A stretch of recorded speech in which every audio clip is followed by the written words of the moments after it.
कि मैं वाइटनिंग को वो नहीं कर रही हूँ, प्रमोट नहीं कर रही हूँ वाइटनिंग को। जस्ट मैं आप लोगों के साथ अपने एक्सपीरियंस शेयर करती हूँ कि मैं भी रीज़नेबल प्राइस में प्रोडक्ट यूज़ करती हूँ, बट एक तरीके से यूज़ करती हूँ कि कितने दिन यूज़ करती हूँ। मैं जब भी आप लोगों के साथ इस तरह की वाइटनिंग क्रीम शेयर करती हूँ जो टोटली वाइटनिंग के लिए होती है, जब मैं आप लोगों के साथ शेयर करती हूँ तो आप लोगों को बता देती हूँ कि कैसे यूज़ करें कि आपको आप लोग देख रहे हो जैसे मैं अभी अप्लाई कर रही हूँ यहाँ पे। और इस क्रीम की मुझे सबसे अच्छी बात ये लगती है कि ये कोई वाइट है ना, मैं इसको अभी फ़िलहाल वो अप्लाई कर रही हूँ। यहाँ से जिनकी नेक डार्क होती है ना, उस पर्पज़ के लिए आप यूज़ करो, क्योंकि इसमें वाइटनिंग एमरजेंसी सीरम है जो कि बेस्ट है। और स्पेशली अस्सलामुअलैकुम, कैसे हैं आप सब? उम्मीद करती हूँ सब ठीक होंगे, खुश होंगे। अल्हम्दुलिल्लाह मैं भी बिल्कुल ठीक हूँ। आज की वीडियो में मैं आप लोगों के साथ शेयर करूँगी एक वाइटनिंग नाइट क्रीम जो अपने आप हाथों पे भी यूज़ कर सकते हो, पाँव पे भी यूज़ कर सकते हो, नेक पे भी, इवन कि अपने फेस पर भी यूज़ कर सकते हो।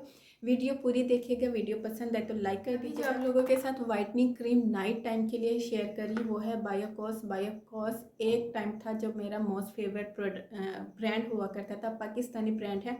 इनके बहुत से इनके भी अब सीरम आ चुके हैं, बट इनका जो एक प्रोडक्ट है वो है वाइटनिंग नाइट क्रीम जो मैंने दोबारा परचेज़ की, यानी कि ये काफ़ी टाइम पहले, तकरीबन मैं विंटर में ही यूज़ करती हूँ।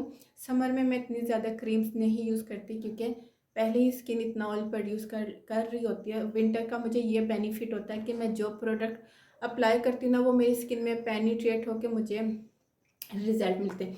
अच्छा, अभी जो आप लोगों के साथ बायोकॉस की वाइटनिंग नाइट क्रीम शेयर कर रही हूँ, ये एमरजेंसी वाइटनिंग सीरम के साथ है। ये प्रोडक्ट आप लोगों के साथ शेयर करने का मकसद ये है, आप लोग मुझे मैसेज करते हो ऐसी वाइटनिंग क्रीम बताएं जो रीज़नेबल प्राइस में हो, हम अपने फेस पर भी थोड़ा बहुत अप्लाई करें। अपने हाथ और पाँव बहुत ज़्यादा डल हो जाते हैं, अपने हाथ और पाँव को भी नीट एंड क्लीन कर सकें। ये जो प्रोडक्ट है नाइट क्रीम, ये एमरजेंसी सीरम के साथ है, आप लोग देख सकते हो। इसको मैं ओपन करती हूँ और ओपन करके भी आपको दिखा देती हूँ। ये सील थी यहाँ से शीट के साथ, बट मैंने इसे ओपन कर ली थी और ये इसमें से एमरजेंसी वाइटनिंग सीरम निकलता है, ठीक है। अच्छा, इसके मैं दो मेन इंग्रेडिएंट बता देती हूँ। इसमें कोजिक एसिड है और इसमें अल्फ़ा अर्बुटन है। दोनों के मैंने जो मेन वाइटनिंग इंग्रेडिएंट है वो मैंने आप लोगों के साथ शेयर कर दिए। इसमें अल्फ़ा अर्बुटन है, आपको पता है अल्फ़ा अर्बुटन वैसे ही डार्क स्पॉट के लिए और लाइटनिंग के लिए और फ्रेकल्स के लिए बहुत अच्छा होता है। इसी तरह कोजिक एसिड जो है ना, ये स्पेशली वाइटनिंग पर्पस के लिए यूज़ किया जाता है। जब आप अपने बॉडी के किसी पार्ट को वाइट करना चाहते हो तो ये उस पर्पस के लिए यूज़ किया जाता है, कोजिक एसिड।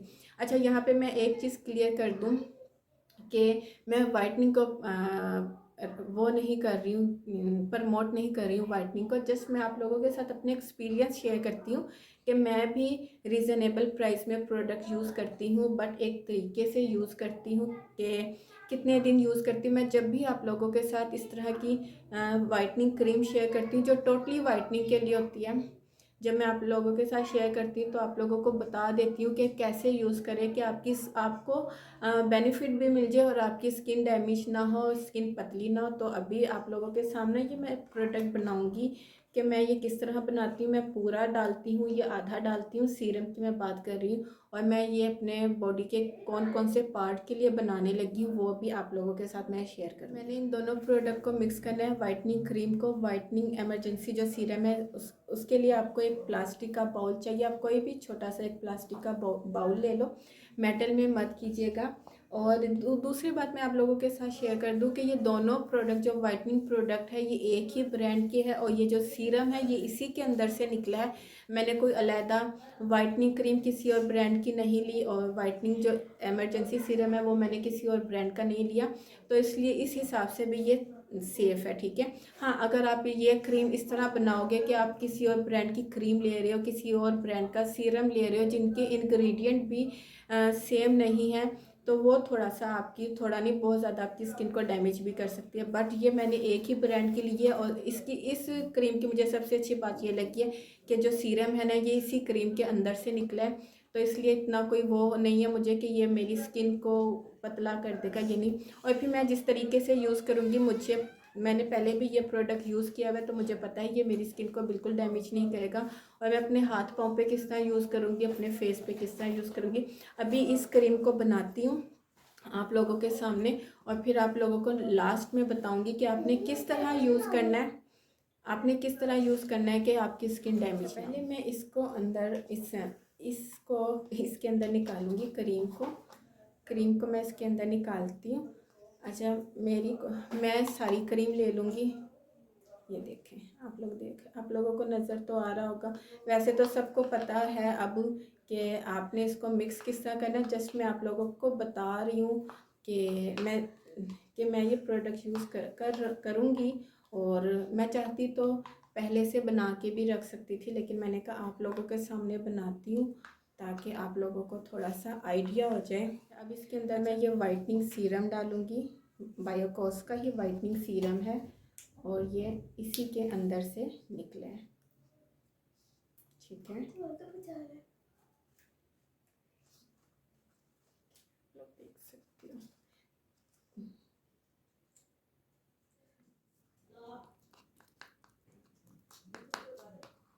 अच्छा, आप यहाँ पे देख सकते हो मैंने इसको अच्छी तरह मिक्स किया है कि इसमें किसी किस्म का लम्स ना रहे।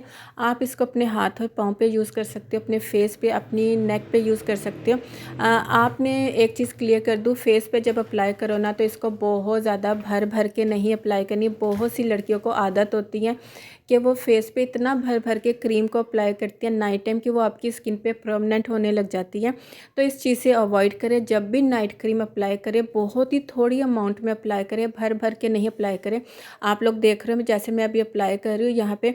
और इस क्रीम की मुझे सबसे अच्छी बात ये लगती है कि ये कोई वाइट कास्ट नहीं छोड़ती। आप इसको ईज़िली लगा सकते हो, और ये आपकी स्किन को साथ मॉइस्चराइज़ भी करेगी। बहुत सी वाइटनिंग क्रीम होती है ना, वो हम अप्लाई करते हैं तो स्किन ड्राई हो जाती है, नहीं ये आपकी स्किन को मॉइस्चराइज़ करेगी। तो इसको आप विदाउट मॉइस्चराइज़र यूज़ कर सकते हो। सेकंड, आप हाथ और पाँव पे यूज़ करो। आप इसको डेली बेस पे हाथ पाँव पे यूज़ करो, अपने पाँव पे भी डेली बेस पे यूज़ कर सकते हैं, लेकिन फेस पर नहीं। आप इसको अपनी डार्क नेक पे यूज़ करो। अक्सर मुझे कमेंट आते हैं कि आप ये डार्क लाइंस पड़ी हुई हैं नेक पर, उस पर्पज़ के लिए कोई वाइटनिंग क्रीम बता दें।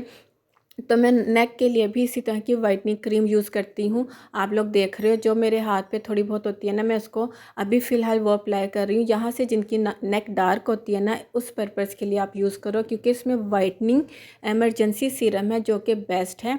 और स्पेशली एक चीज़ मैं यहाँ पे क्लियर कर दूँ कि जब आप फेस पे अप्लाई करो तो कोशिश करो फेस पे लाइट वेट में अप्लाई करो। फ्रेगरेंस की बात करूँ तो इसमें से कॉस्मेटिक्स टाइप की फ्रेगरेंस आती है, बिल्कुल हार्श या स्ट्रॉन्ग फ्रेगरेंस नहीं आती। अच्छा, फेस के लिए मैं बता दूं कि फेस पे आपने इसको हफ्ते में सिर्फ 3 बार यूज़ करनी है, 3 दिन से ज़्यादा नहीं यूज़ करनी। ये चीज़ मैं आपको क्लियर कर दूं, डेली बेस पे आपने नहीं यूज़ करनी।